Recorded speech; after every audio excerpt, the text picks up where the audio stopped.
Pero hermanos, Dios no es que esté alejado de nosotros. Dice su palabra en Salmo 27:10 que aunque mi padre y mi madre me dejaren, con todo Jehová me recogerá. Cuando nosotros sentimos el silencio de parte de Dios, no es que Dios nos haya abandonado, es que Dios está ahí y nos está formando, y un propósito Dios tiene con todo lo que nosotros nos está pasando. Quiero que veamos, hermanos, el primer personaje que yo les quiero mencionar es la vida de David. Creo que todos conocemos a David y su historia. David fue el rey más grande de Israel.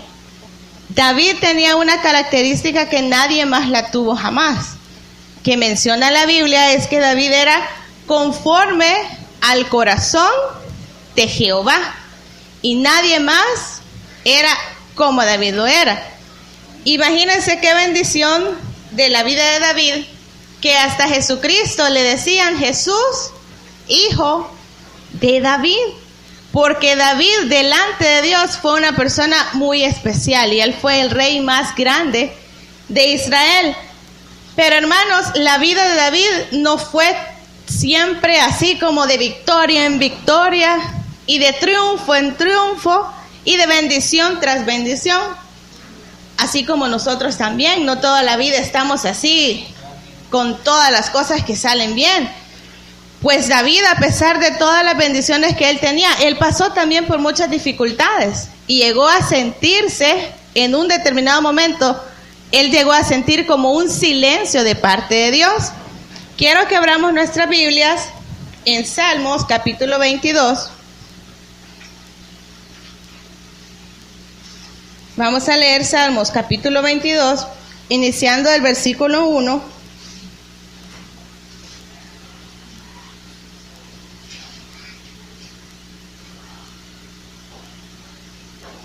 Y dice la palabra de Dios. El tema es un grito de angustia y un canto de alabanza. Y David dijo, Dios mío, ¿por qué me has desamparado? ¿Por qué estás tan lejos de mi salvación y de las palabras de mi clamor? Dios mío, clamo de día y no respondes, y de noche y no hay para mí reposo. ¿Cuántos de nosotros nos hemos sentido en algún momento así? Que decimos, Dios mío, ¿dónde estás? Yo tengo una determinada situación y te oro de día, te oro de noche, no tengo tranquilidad, como él decía, en la noche no, ni reposo. Y hermanos, sentimos de repente como que Dios está apartado de nosotros, como que Dios está ahí guardando silencio, que no lo escuchamos a Dios, no vemos que Dios responda, no vemos que Dios obre en aquello que nosotros le estamos pidiendo. ¿Sabe qué es lo que Dios quiere en ese momento, hermanos? ¿Y qué es lo que diferenciaba a David de todas las demás personas? Y es que Dios quiere en ese momento sacrificios de alabanza. Fíjense que David fue una persona que él siempre alabó a Dios. En todo momento él le alabó a Dios. Él estaba triste y lo alababa. Él estaba alegre y lo alababa. Sea lo que sea que le sucedía, él siempre alabó a Dios. A Dios, hermanos, le gustan sacrificios de alabanza, y es un sacrificio porque nos cuesta.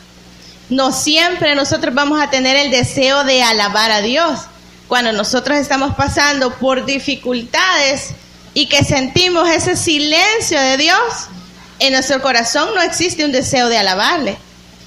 Pero eso es lo que Dios quiere, que nosotros le alabemos en ese momento y que le alabemos por lo que Él es y no por lo que Él puede darnos o lo que nosotros queremos que Él nos dé, sino por lo que Él es. Y eso diferenciaba a David, hermanos, que David siempre alabó a Dios. Si nosotros seguimos leyendo el mismo capítulo 22, luego de David estar diciendo todo eso, que Dios mío, tú no me respondes, David le dice, pero tú eres santo, tú que habitas entre las alabanzas de Israel. En ti esperaron nuestros padres, esperaron y tú los libraste. Clamaron a ti y fueron librados. Confiaron en ti y no fueron avergonzados. Y ahí, hermanos, David continúa pues diciendo cómo él se sentía, pero también entre todo eso, David alaba a Dios. Imagínense, a pesar de que él se sentía y él decía, Señor, yo siento que la salvación está tan lejos de mí y que tú no me escuchas, pero a pesar de todo eso, David viene y alaba a Dios. Y veamos en Salmo 28 lo que sucede. Salmo 28, versículos del 6 al 8, dice David siempre, bendito sea Jehová, que oyó la voz de mis ruegos. Jehová es mi fortaleza y mi escudo. En él confió mi corazón y fui ayudado. Por lo que se gozó mi corazón y con cántico le alabaré. Jehová es la fortaleza de su pueblo y el refugio salvador de su ungido. Hermanos, Dios se manifestó en la vida de David. Nosotros sabemos que él tuvo mucha fama, él tuvo muchas bendiciones, pero no todo el tiempo fue así. Pero mientras él estuvo sufriendo, él confió en Dios y él alabó a Dios, y Dios en su momento obró y le dio lo que él le pedía y le dio todo lo que él deseaba en su corazón. Y yo creo de que todos ya hemos leído el libro de los Salmos, y hay varios salmos, por ejemplo el Salmo 69 y el Salmo 70, que David, hermanos, manifiesta una angustia terrible, manifiesta una gran angustia, que él se sentía de repente solo, que él se sentía que todas las personas hablaban en mal de él, y era cierto también que lo querían matar. Ustedes saben que David pasó buen tiempo de que Saúl lo quería matar. ¿Y qué era lo que había hecho David, hermanos? ¿Tenía razón David de estar sufriendo de que Saúl lo quisiera matar? No había una razón. Simplemente era la envidia que Saúl le tenía y por eso lo quería matar. Y así David sufrió mucho antes de llegar a ser el rey de Israel. Pero en todo ese momento de sufrimiento él confió. Y dice, en Dios confió mi corazón y yo fui ayudado. Hermanos, nosotros también podemos sentirnos así como él en determinado momento, pero debemos confiar en Dios y debemos alabarle, y él se va a manifestar en nuestra vida. Encontramos también otro personaje, hermanos, muy famoso, y es José. José, a mí la historia de José siempre me impacta, no porque así se llama mi esposo también, sino, hermanos, por todo lo que José pasó. ¿Cuántos de aquí tienen 17 años? ¿Hay alguien aquí que tenga 17 años? ¿Saraí? Héctor. No. Saraí, imagínense de que José tenía 17 años, hermanos, cuando sus hermanos lo vendieron. Cuando sus hermanos en un principio lo que querían era matarlo. Eso querían hacer. No sé cuántos de ustedes tienen familias grandes. Yo en mi caso solo tengo 2 hermanos. Pero José tenía 11 hermanos. Imagínense, tenían 11 hermanos. El pequeñito sí no estaba en ese relajo de los que lo querían matar. Pero sí habían 10 hermanos que estaban en contra de él. ¿Por qué estaban en contra de José? Simplemente, hermanos, la envidia de nuevo. La envidia porque José tenía unos sueños y él soñaba que sus hermanos le adoraban, Bueno, la interpretación era que sus hermanos le adoraban y aún hasta sus padres se inclinaban a él. Esos eran los sueños que él tenía. Y sus hermanos, de la gran envidia, y cómo a este se le ocurre de que nosotros nos vamos a postrar ante él. Y lo otro es de que también José siempre informaba a su padre de los pasos de sus hermanos que no eran buenos. Entonces todo eso a ellos los tenía molestos. Y entonces deseaban matarle. Imagínense, de 17 años José, y a sus hermanos lo querían matar. Yo no sé cómo se sentirían ustedes que sus propios hermanos los quieren matar. Y al final, pues Dios no permite eso. Pero sí, es vendido y es llevado hacia Egipto. Imagínense qué situación tan difícil es ser quitado, hermanos, de nuestra familia, y que nuestros mismos hermanos nos vendan porque no nos quieren.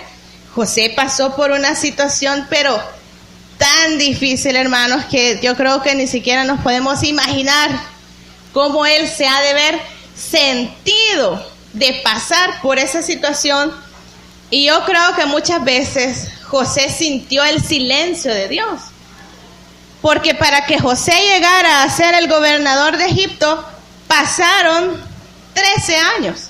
Imagínense, si a veces nosotros cuando estamos sufriendo alguna enfermedad sentimos que es una eternidad, ¿no es cierto?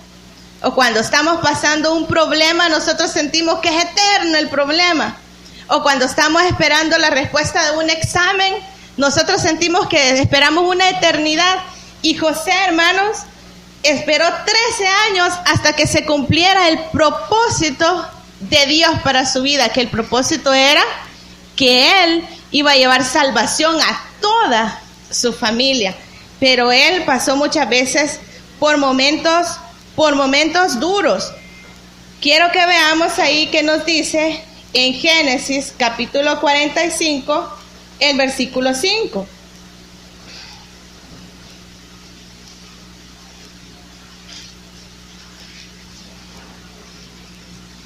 Génesis 45, el versículo 5.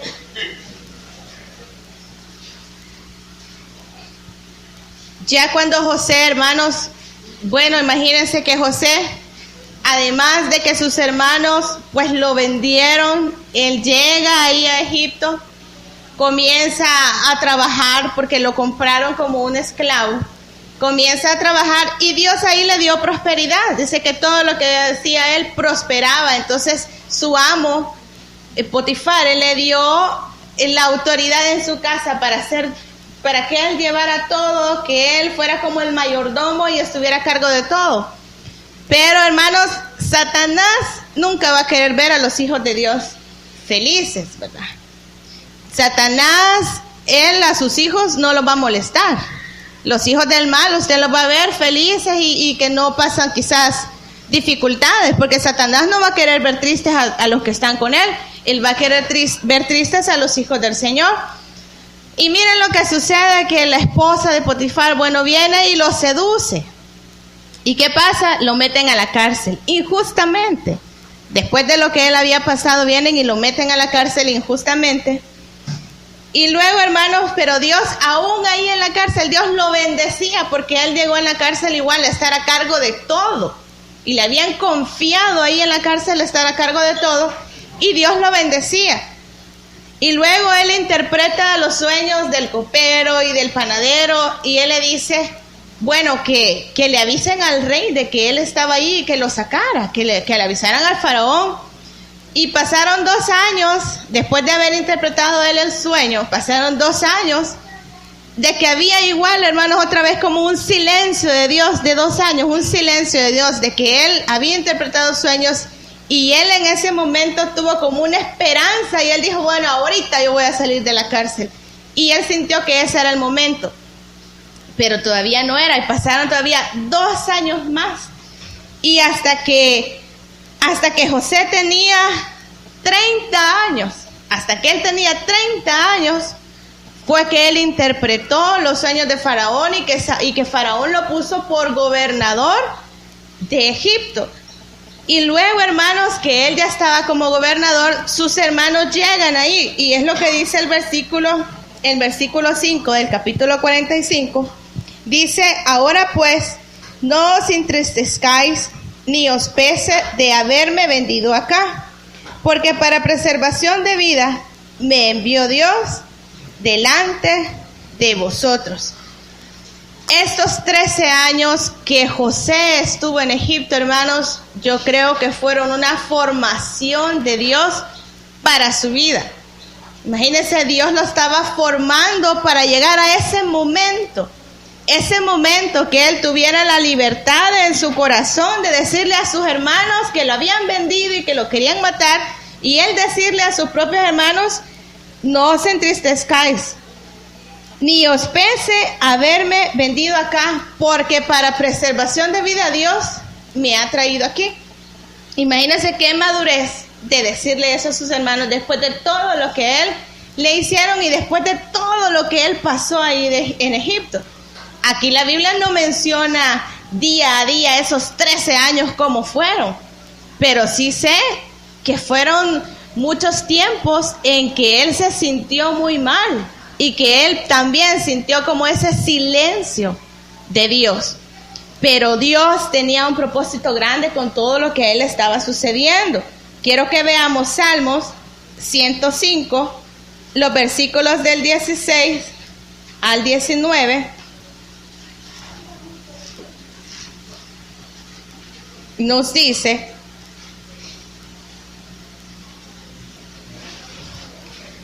trajo hambre sobre la tierra y quebrantó todo sustento de pan. Envió un varón delante de ellos, a José, que fue vendido por siervo.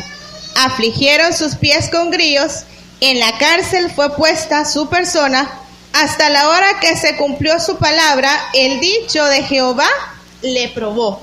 Hermanos, Dios envió a José con un propósito, y José lo entendió. Y creo que durante esos 13 años fue como para él una escuela de Dios, de que él entendiera de que todo lo que le estaba pasando tenía un propósito. Todo lo que él estaba pasando tenía un propósito. Y en Génesis capítulo 50 nos dice algo bien importante que quiero que lo veamos también. Génesis capítulo 50, los versículos 19 y 20, dice: y le respondió José: no temas, ¿acaso estoy yo en lugar de Dios? Vosotros pensasteis mal contra mí, mas Dios lo encaminó a bien, para hacer lo que vemos hoy y para mantener en vida a mucho pueblo. Hermanos, José vuelve a hablar a sus hermanos ya cuando había muerto su padre, porque sus hermanos tenían miedo y ellos dijeron: quizás por amor a mi padre, él ha sido bueno con nosotros, pero ya muerto nuestro padre, quizás él nos va a matar. Y yo creo que si no hubieran pasado 13 años, quizás si hubieran pasado, por ejemplo, un año, y Dios hace todo en un año de que él hubiera llegado a Egipto, cuando él hubiera visto a sus hermanos, quizás él los hubiera matado. Él hubiera sentido su corazón, pero muy lastimado, y hubiera sentido quizás rencor contra sus hermanos y los hubiera matado. Pero pasaron 13 años para que él llegara a crecer espiritualmente y tuviera la madurez de reconocer de que Dios había hecho con un propósito. Y eso lo dice aquí. Y algo bien importante, hermanos, nosotros sabemos que Romanos 8:28 dice que a los que aman a Dios, todas las cosas les ayudan a bien. Y aquí José dice: ustedes planearon un mal para mí, pero Dios lo encaminó para bien. Y hermanos, Satanás va a querer desearnos el mal a nosotros. Y nosotros podemos encontrar el mal a la vuelta de la esquina. Un mal aquí, un mal por allá, un problema por aquí, un problema por allá. Pero Dios, hermanos, Dios va a encaminar para bien todo eso malo que a usted le pueda estar pasando. Todo eso malo, Dios lo va a encaminar para bien. Y Dios tiene un propósito para todo lo que a nosotros nos sucede. Para los hijos de Dios, todo tiene un propósito muy especial. Y nosotros tenemos que confiar y alabar a Dios en la situación que nos encontremos. También, hermanos, no quiero dejar de mencionar a Job. Job fue una persona que sufrió tanto. Y hermanos, ¿había algo mal en Job? No era que él fuera un pecador, de que él fuera un perverso, de que él mereciera. Él no merecía estar pasando por todas esas situaciones, ¿verdad? Igual como hemos visto con la vida de José. José no merecía pasar todo lo que sucedió. Y así David no merecía pasar por todo lo que sucedió. Igual Job, hermanos, Job no merecía pasar por todo lo que él pasó. Simplemente como a Satanás le pudo ver que él, porque era un hombre tan bueno y Dios le había dado todo y tenía prosperidad y toda su vida iba bien, entonces viene y dice Satanás, Job es así porque tú le has dado todo, le dice a Dios. Pero Dios le dice, bueno, te voy a dar permiso de que le quites todo, pero su alma no se la vas a tocar. Imagínense, hermanos, que perder un hijo duele y ahora perder todos los hijos y perder su esposa y luego perder todas sus posesiones. Yo creo que debe ser bien difícil cuando hay personas que se incendió la casa y ahí perdieron todo lo que tenían. Imagínense, yo a veces me pongo a pensar si de repente hubiera algo y yo tendría que sacar algo de la casa, ¿qué sacaría? Ni sé ni qué sacaría, si tantas cosas que uno tiene importantes en la casa. Y perder todo, hermanos, imagínense, Job perdió todo. Y además de eso, también perdió su buena salud. Él enfermó, él tenía llagas en su cuerpo, tenía hasta gusanos, imagínense. Nadie lo quería ya él, nadie lo quería cuidar, ¿verdad? No tenía nadie con él. Y además de todo, hermanos, sus amigos tampoco lo apoyaron.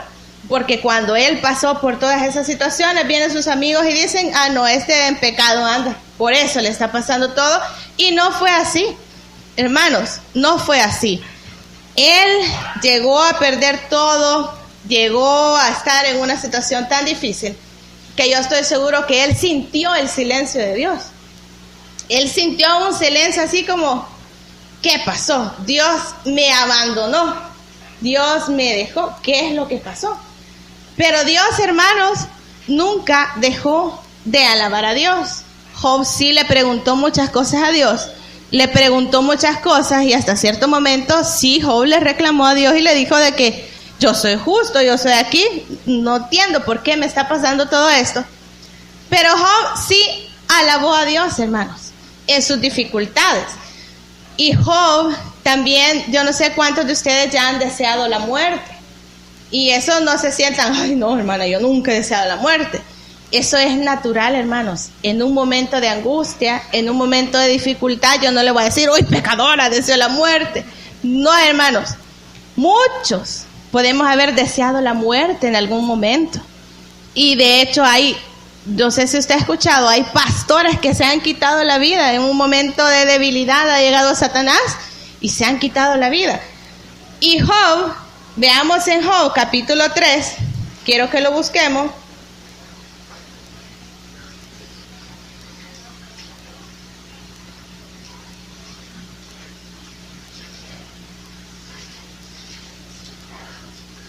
Job capítulo 3. Y el mismo capítulo dice, Job maldice el día en que nació. Y comienza diciendo, después de esto, abrió Job su boca y maldijo su día. Exclamó Job y dijo, perezca el día en que yo nací y la noche que se dijo, varón es concebido. Sea aquel día sombrío y no cuide de él Dios desde arriba, ni la claridad sobre él resplandezca. Y hermanos, si usted lee todo el capítulo, pues ahí lo que hace es maldecir el día en que nació. Él deseaba no haber ni nacido mejor, porque toda aquella riqueza que él tuvo, todas esas bendiciones que él tuvo, fueron opacadas después de haber perdido todo. Yo creo de que si a uno le dijera, mire, le doy tanto dinero o le quito la vida de su hijo, usted lo que importa es más la familia, no le importa al final ni las cosas materiales, ni le importa nada, sino la familia. Y él perdió a sus hijos, él perdió a su esposa, él perdió absolutamente todo lo que tenía, y en un momento él sintió el silencio de Dios y él dijo, mejor ni hubiera nacido. Y hay muchos hermanos, hay muchos personajes de la Biblia que también sintieron eso. Moisés en un momento pidió la muerte también. Jeremías también dijo, maldito el día en que yo nací. Elías también pidió que Dios le quitara la vida. Jonás también deseó la muerte. Y así, hermanos, si nosotros nos pusiéramos a analizar toda la Biblia, vamos a encontrar de que hubieron muchas personas que pasaron tantas dificultades y que desearon la muerte. Pero Dios se glorificó en la vida de todos ellos. Ninguno de ellos pereció. Job no pereció. ¿Qué sucedió con Job? Fíjense que Job, en el capítulo 19, Job dice, yo sé que mi Redentor vive y que Él me va a levantar. Él dijo eso, yo sé que mi Redentor vive y que Él me va a levantar. Job no estuvo toda su vida padeciendo. Llegó un momento en que Dios lo levantó. Allá en el capítulo 42, Job dice, yo me arrepiento de todo. Dice Job, yo me creí que yo era muy justo. Yo hablaba lo que no entendía. De oídas había oído a Dios. Pero ahora dice, mis ojos te ven. Y miren, Dios ahí lo restauró. Y Dios hizo algo tan maravilloso con la vida de Job, que dice que Él le dio el doble de todo lo que tenía. ¿Verdad? Job no quedó ahí muerto. Él no pereció ahí. Y ahí que se lo comieron los gusanos. No, hermanos. Él dijo, yo sé que mi Redentor vive y me va a levantar. Y así como Él lo dijo, así sucedió. Dios lo levantó. Dios lo bendijo. Le dio una esposa. Le dio otros hijos. Y le dio el doble de las posesiones que Él tenía. Dios lo levantó. Y hermanos, también quiero mencionarles a Sara. A Sara con su esposo Abraham. Sabemos que Sara, hermanos, Sara iba a ser madre de naciones, ¿verdad? Ella iba a ser la madre de millares y millares de personas. Con Abraham, su esposo, Dios le dio una promesa que de su descendencia iban a ser benditas también todas las familias de la tierra. Pero imagínense qué cosas, recibir una palabra de Dios y ni siquiera poder tener hijos, ser una persona estéril. Y Sara, además de eso, ella también, cuando Abraham se casó con ella, Dios le dio un llamado a Abraham y le dijo, te vas a salir de tu casa y te vas a ir, ¿verdad? Y ella acompañó a su esposo y ya se fue con él. Y se fueron con la promesa de que iban a tener muchos hijos, muchas descendencias. Pero pasan tantos años, imagínense, en su vida, y ella no podía tener hijos. Y ella, yo creo que muchas veces también sintió ese silencio de Dios. ¿Verdad? Dios no me escucha, Dios a saber qué sucede, Dios a saber qué pasa. Imagínense, yo ni me imagino qué se ha de sentir no poder tener un hijo. Sé que hay muchas mujeres que han pasado por eso, ¿verdad? Que se casan y todo y no pueden tener un hijo. Y qué difícil se ha de haber sentido ella recibir una promesa de Dios y no verlo, hermanos, no verlo. Ella tuvo un hijo hasta que ella tenía 87 años. Yo no sé cuántos de ustedes pueden esperar 87 años que Dios responda a lo que ustedes están pidiendo. Yo creo de que todos tenemos peticiones y no sé ustedes cuántos años tienen de pedirle a Dios por algo, ¿verdad?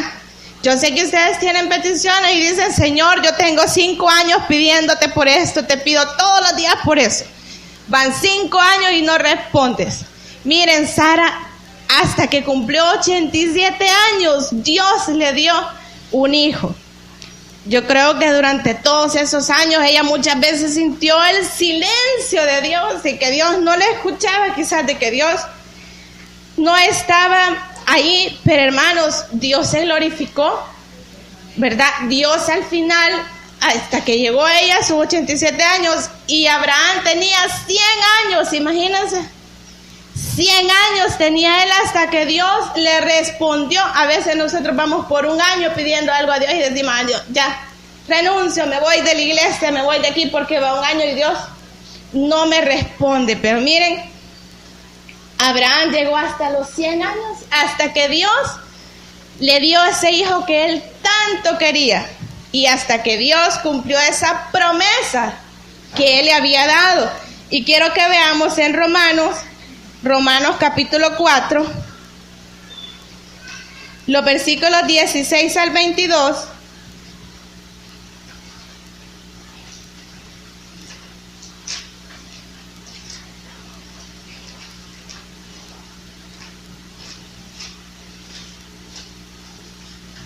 Romanos capítulo 4,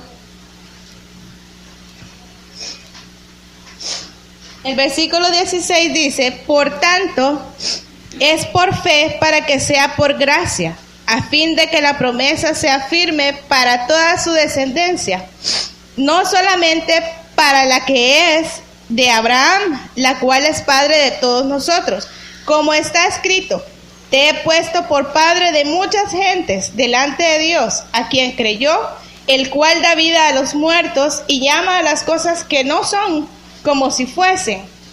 Él creyó en esperanza contra esperanza, para llegar a ser padre de muchas gentes, conforme a lo que se había dicho: así será tu descendencia. Y no se debilitó con la fe al considerar su cuerpo, que estaba ya como muerto, siendo casi de 100 años, o la esterilidad de la matriz de Sara.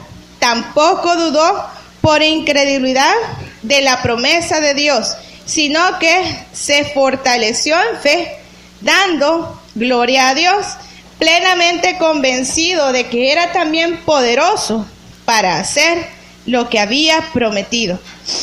Miren, hermanos, cómo Abraham se fortaleció. ¿Cómo él se fortaleció? Él se fortaleció dando gloria a Dios y esperando a Dios. Dice que él estaba en esperanza contra esperanza. Imagínense llegar hasta los 100 años, hermanos, y él le daba la gloria a Dios. Yo creo que si en algún momento Abraham hubiera dicho: no, hasta aquí, Dios no me va a dar nada, ya estuvo, pues Dios no se hubiera glorificado.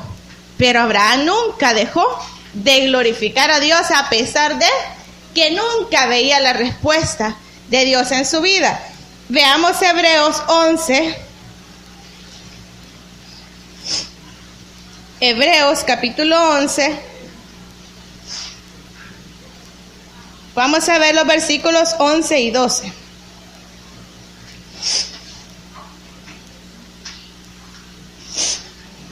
Y dice: por la fe también la misma Sara, siendo estéril, recibió fuerza para concebir y dio a luz, aún fuera de tiempo de la edad, porque creyó que era fiel quien lo había prometido.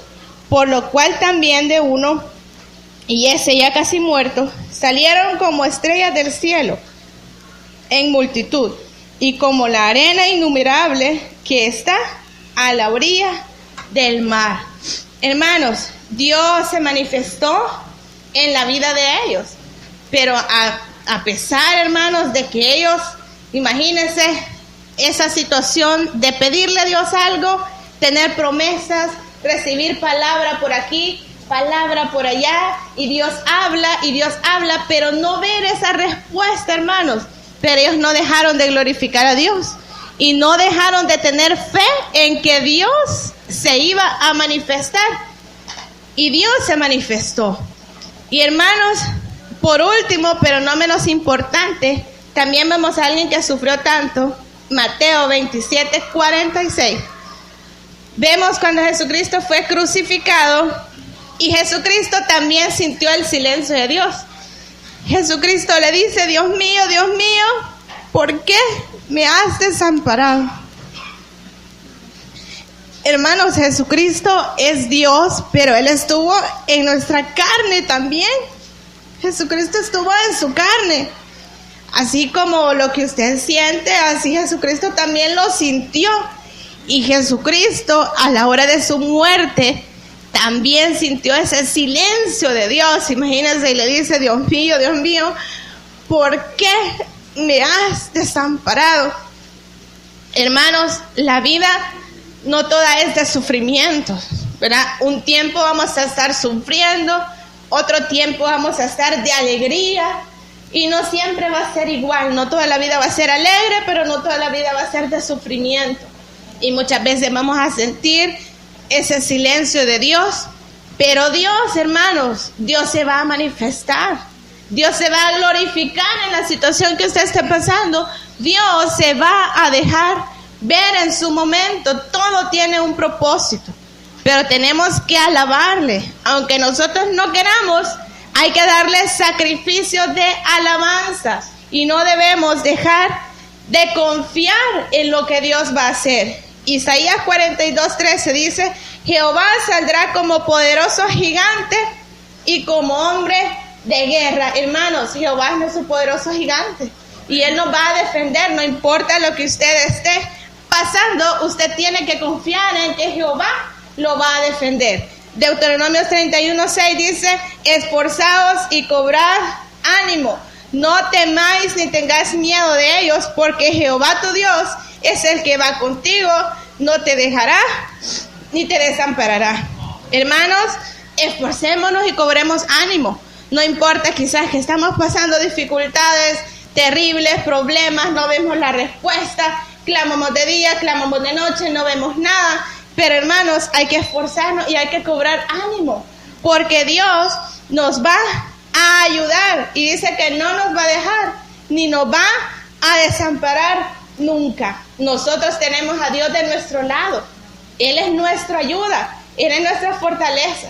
Quiero que nos pongamos de pie y vamos a orar, hermano. O sea, si usted tiene peticiones, le vamos a pedir a Dios en esta hora que Él nos ayude y que Él se pueda manifestar y que podamos ver el propósito de Dios en nuestra vida.